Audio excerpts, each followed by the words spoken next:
भले ही ट्रम्प होर्मुज पर बड़ी बड़ी बातें कर रहे हो, लेकिन सच्चाई कुछ और बयां कर रही है। समंदर में 9 महीने की गश्त और बारूदी तूफानों से टकराने के बाद यूएसएस अब्राहम लिंकन अरब से वापस लौटने वाला है।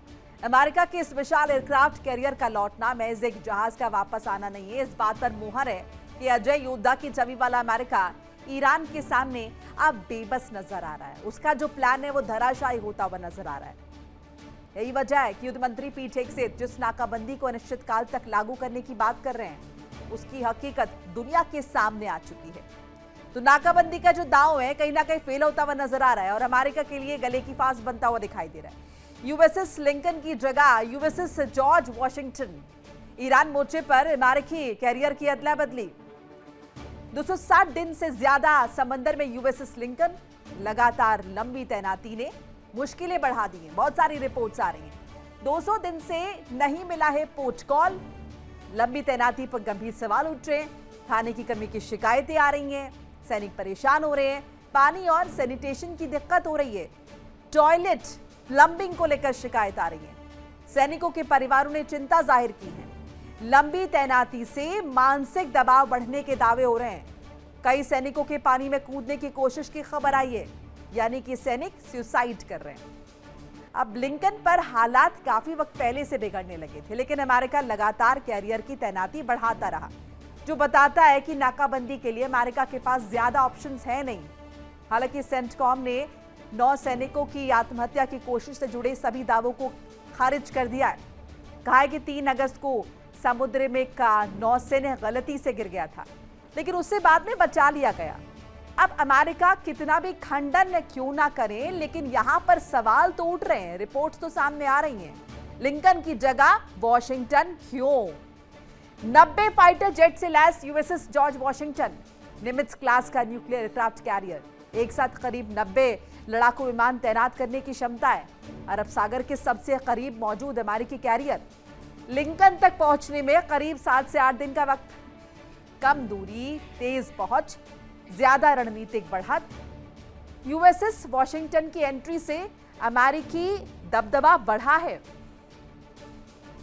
डोनाल्ड ट्रंप ने एक तरफ लिंकन के बदले यूएसएस वॉशिंगटन को अरब भेज दिया है, तो दूसरी तरफ पेंटागन को ऐसा आदेश दिया है जिससे उनके फैसलों पर अब सवाल उठने लगे हैं। दावा है कि ट्रंप ने सबसे आधुनिक फोर्ड क्लास एयरक्राफ्ट कैरियर से इलेक्ट्रोमैग्नेटिक एयरक्राफ्ट लॉन्च सिस्टम यानी EMALS को हटाने का आदेश दिया है। इसकी जगह पुरानी स्टीम कैटापुल्ट तकनीक का इस्तेमाल किया जाएगा। जो अमेरिका इस नई तकनीक से पीछे हट रहा है, वहीं चीन अपने नए एयरक्राफ्ट कैरियर्स में EMALS का इस्तेमाल कर रहा है। फ्रांस भी अपने नए जहाजों के लिए इसी तकनीक की योजना बना रहा है। अब ऐसे में सवाल उठ रहा है कि आखिर अमेरिका का प्लान क्या है, अमेरिका सोच क्या रहा है और क्या उसका ये जो प्लान है ये कामयाब ही होगा। होर्मुज में तनाव एक बार फिर से खतरनाक मोड़ पर पहुंच गया है। एक तरफ समंदर में तेल टैंकर्स पर हमले का आरोप, दूसरी तरफ ईरान और कतर के बीच पायलट्स की हिरासत को लेकर सीधा टकराव। दुनिया के सबसे अहम तेल रास्तों में शुमार स्ट्रेट ऑफ होर्मुज में अब हर गुजरता जहाज शक और खतरे के घेरे में है। यूएई ने सीधे ईरान को घेरा है। अबू धाबी ने हमले की निंदा करते हुए साफ कहा है कि ऐसे हमले तुरंत रोके जाएं और होर्मुज को पूरी तरह सुरक्षित और खुला रखा जाए। और इसी बीच ईरान ने कतर पर एक बेहद गंभीर आरोप लगाया है। ईरान का दावा है कि उसके 3 पायलट तकरीबन 6 महीने से कतर की हिरासत में। ईरानी पक्ष के मुताबिक मार्च में Su-24 विमान गिरने के बाद पायलट्स को जिंदा पकड़ा गया था और उन्हें परिवार से संपर्क तक नहीं करने दिया गया, लेकिन कतर ने इस दावे को पूरी तरह खारिज कर दिया है। यानी अब यह मामला सिर्फ जहाजों तक सीमित नहीं है। समंदर में टैंकर्स पर तनाव, आसमान में पायलट्स का विवाद और बीच में होर्मुज का बंद होता रास्ता। दुनिया की नजर अब इसी सवाल पर है, क्या होर्मुज का संकट सिर्फ समुद्री तनाव है या फिर ये एक ऐसे बड़े टकराव की शुरुआत है जिसकी कीमत पूरी दुनिया को चुकानी पड़ेगी। होर्मुज में हाहाकार मचा हुआ है क्योंकि टैंकर पर फिर से प्रहार हुआ है। स्ट्रेट ऑफ होर्मुज में तनाव बरकरार है। यूएई के जहाज पर अटैक, ईरान पर लगा हमले का आरोप और एक हफ्ते में ये तीसरी घटना है। यूएई ने आरोप लगा दिया सीधे सीधे, ईरान पर आरोप लगाए। ADNOC के जहाज को निशाना बनाया गया। होर्मुज में तेल टैंकर पर फिर से अटैक हुआ है। अब ईरान की चेतावनी सामने आई है। ईरान के जहाजों को खुली चेतावनी है, विरोधियों से जुड़े जहाज निशाने पर रहेंगे। ईरानी निर्देश न मानने पर कार्रवाई की धमकी, हॉर्मुज बंद रखने की बात दोहराई गई है। ईरान का हॉर्मुज पर सख्त रुख है। अमेरिका शर्तें पूरी होने तक बंद रखने की बात कही जा रही है। समुद्री रास्ते पर तनाव लगातार बरकरार है। अब ईरान और कतर इस बीच आमने सामने आ गए हैं। ठन गई है। 3 ईरानी पायलट्स की हिरासत का दावा किया जा रहा है। कतर ने आरोपों को गलत बता दिया है। पायलट्स को लेकर है यह दावा। ईरान का दावा है 3 पायलट हिरासत में है। 6 महीने से कतर में होने का आरोप लगा है। परिवार से संपर्क नहीं होने का दावा है। इस पर ईरान ने क्या कहा है? ईरान ने यह दावा किया है और कतर ने पलटवार किया है। कतर ने ईरान के दावे को नकार दिया है। पायलट हिरासत में होने की बात पूर्णतः गलत है। हवाई क्षेत्र का उल्लंघन का दावा किया जा रहा है कतर की तरफ से। अब इन सब के बीच ये भी कहा जा रहा है कि SU-24 विमान गिरा था, जिसके बाद यह विवाद बढ़ा है। ईरान का दावा है पायलट को जिंदा पकड़ा गया है। कतर ने कहा है 1 पायलट के अवशेष मिले। कुल मिलाकर ये जो तनाव है ये और ज्यादा गहरा गया है। एक रिपोर्ट।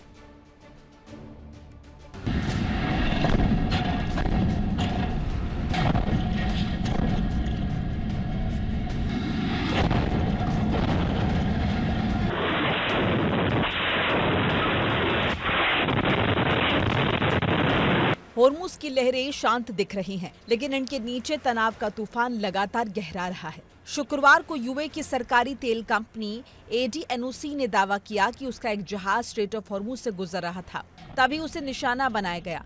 हमले के बाद हालात को नियंत्रण में लिया गया। गनीमत रही कि किसी के घायल होने की खबर नहीं है, लेकिन सवाल बड़ा है। अगर दुनिया के सबसे महत्वपूर्ण समुद्री तेल रास्ते पर लगातार जहाज निशाने पर आने लगे तो इसका सीधा असर सिर्फ खाड़ी तक रहेगा या पूरी दुनिया तक पहुंचेगा।